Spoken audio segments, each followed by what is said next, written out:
Les humains ont toujours voulu atteindre les étoiles. Nous avons visité la Lune il y a 50 ans, escaladé les plus hautes montagnes du monde, construit des gratte-ciel et dépensé des milliards chaque année pour tenter de quitter la Terre. Mais un pays a récemment décidé d'aller dans la direction opposée, la Chine. Depuis plusieurs années, cette superpuissance d'Extrême-Orient s'est lancée dans une mission pour explorer les profondeurs de notre planète et ouvrir ce qui est probablement le trou le plus profond du monde. Dans cette vidéo, nous examinons ce projet incroyable et répondons à plusieurs de vos questions. Quelles sont les motivations de la Chine? Jusqu'où peuvent-ils aller? Et ce projet pourrait-il mal tourner? Tout a commencé en 2021.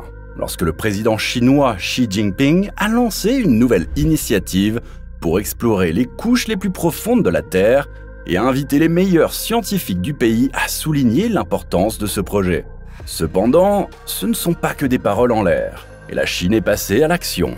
Dans la région du Sichuan, au sud-ouest du pays, certains des meilleurs ingénieurs chinois creusent un trou qui atteindra plus de 9000 mètres de profondeur. C'est plus profond que n'importe quel océan, et même plus haut que le mont Everest. Mais ce n'est pas le seul projet. Une autre station de forage a été installée dans la région du Tarim, au nord-ouest de la Chine. Ce projet vise à aller encore plus loin. L'objectif est d'atteindre une profondeur de 11 000 mètres. Cela représente environ 0,09% du diamètre de la Terre et serait une énorme réussite. Cependant, de nombreux experts pensent que ce n'est que le début. Si ces deux projets atteignent leurs objectifs, beaucoup de scientifiques occidentaux soupçonnent que la Chine pourrait lancer un projet encore plus ambitieux visant des profondeurs allant jusqu'à 30 km. Les deux projets devraient coûter plus d'1 milliard de dollars au total. La question se pose donc logiquement, quelles sont les raisons de la Chine pour creuser ces trous profonds? Il y a deux raisons principales. La première est commerciale. Au sein des couches profondes de la croûte terrestre se trouvent potentiellement des réserves d'énergie lucratives, également connue sous le nom d'énergie géothermique. En exploitant ces trésors enfouis, la Chine peut s'assurer une source d'énergie vitale pour alimenter sa croissance et son développement. L'avantage de cette énergie souterraine est qu'elle serait aussi efficace que les combustibles fossiles, mais aussi propre que l'énergie solaire ou éolienne, tout en occupant beaucoup moins d'espace, libérant ainsi des terres pour l'agriculture et d'autres usages. L'exploitation d'une telle source d'énergie pourrait donc propulser la Chine encore plus loin sur le plan économique qu'elle ne l'est déjà. Mais en réalité, les intérêts commerciaux de la Chine ne sont pas la principale raison de ce forage. Xi Jinping a déclaré que l'objectif ultime de ce forage est d'atteindre des matériaux terrestres formés il y a plus de 145 millions d'années. La croûte terrestre, avec ses couches de roches, peut être considérée comme une chronologie historique. Chaque couche représente un chapitre de l'histoire de la formation de notre planète. Par conséquent, les découvertes issues de ces couches anciennes peuvent fournir des données utiles à la recherche géoscientifique et nous aider à comprendre la structure interne et l'évolution de la Terre. Elles peuvent également nous aider à mieux évaluer les risques environnementaux. En étudiant les couches profondes, les scientifiques peuvent apprendre à mieux prévoir les dangers environnementaux, tels que les tremblements de terre et les éruptions volcaniques. Mais il existe une autre avancée scientifique que la Chine espère réaliser grâce à ses projets de forage: devenir le premier pays à atteindre le manteau terrestre. Pour comprendre pourquoi le manteau terrestre suscite tant d'intérêt, nous devons d'abord savoir ce que c'est et ce que nous en savons. La Terre a plusieurs couches. La couche la plus externe, où nous vivons, est la croûte terrestre. Elle mesure entre 10 et 30 km d'épaisseur. Juste en dessous se trouve le manteau. Le manteau est la couche la plus épaisse de la Terre et représente 85% du volume de la planète.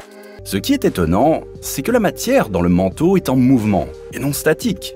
Bien que l'on puisse penser que le manteau est liquide, composé de magma ou de lave, ce n'est pas tout à fait vrai. Le manteau est composé de roches. Cependant, les températures et pressions élevées à l'intérieur de la Terre peuvent faire couler les roches. Bien qu'elles nous paraissent statiques, ces roches se déplacent lentement sur des échelles de temps géologiques de millions d'années. La matière à la frontière entre le noyau et le manteau terrestre se réchauffe, perd de sa densité et remonte comme des bulles. Ces bulles montantes se dirigent vers le bord inférieur de la croûte terrestre. Là, elles coulent le long de la croûte jusqu'à se refroidir et trouver leur chemin de retour vers le noyau.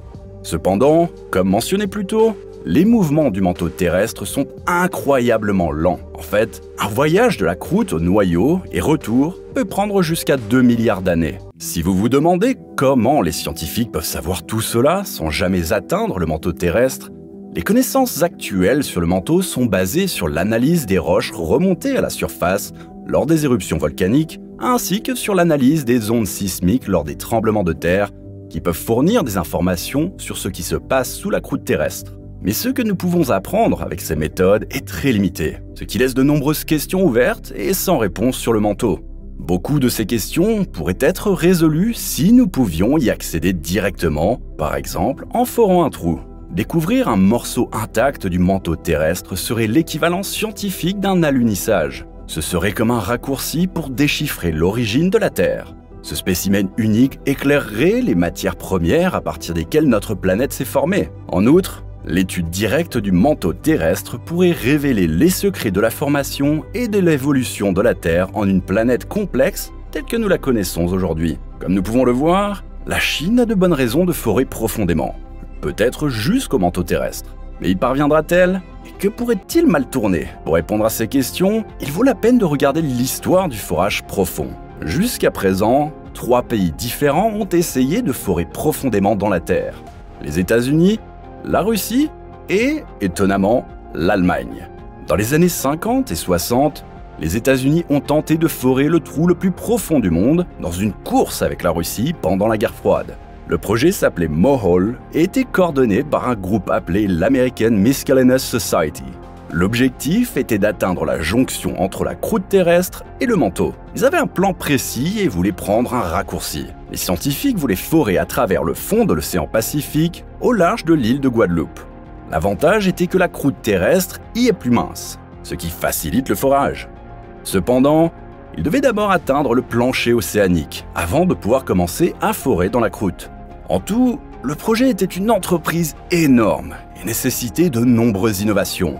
Bien que des progrès aient été réalisés, le projet est devenu si coûteux dans les années 60 que le gouvernement américain l'a annulé prématurément pour des raisons financières, préférant se concentrer davantage sur les voyages spatiaux.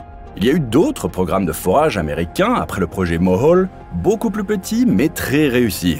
Ils ont confirmé l'existence des plaques tectoniques en mouvement qui peuvent expliquer les déplacements des continents et de nombreux tremblements de terre. Comme mentionné plus tôt, il y a également eu un grand programme de forage en Allemagne, qui est allé encore plus loin que les Américains. En Bavière, le ministère fédéral de la Recherche et de la Technologie a lancé un tel programme en 1987. L'objectif était d'explorer plus en détail la croûte terrestre. À cette fin, une plateforme de forage de plus de 80 mètres de haut a été construite, et au cours des 8 années suivantes, elle a foré à une profondeur de plus de 9100 mètres.